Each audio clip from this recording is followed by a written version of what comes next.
est parti de Cherbourg avec un beau temps, belle mer, un super départ sur une coque. Ça c'était vraiment super excitant.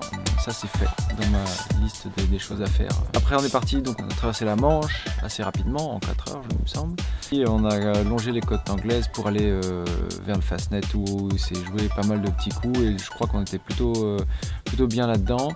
Donc au Fastnet au final on n'était pas si loin de la tête de la flotte, on passe 4e, mais derrière ça commençait à se compliquer avec le passage d'une dépression orageuse, un talweg avec en gros pas de vent et très aléatoire, et ça nous a un peu perturbé, beaucoup de manœuvres, beaucoup d'incertitudes et puis la flotte s'est étirée à ce moment-là. Les 3 premiers sont partis avec devant le talweg en gros, et nous on s'est fait empétoler derrière avec un vent complètement différent.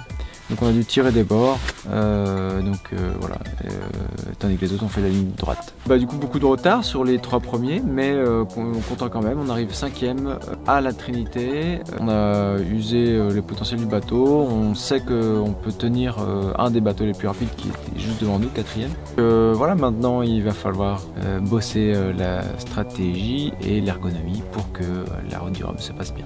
Alors j'espère que ça vous a plu, que tout le réseau comme il faut a bien suivi cette épreuve et que vous avez brillé sur votre Virtual Regatta, et puis je vous dis à très bientôt. Allez, salut, bonsoir, moi je vais me coucher.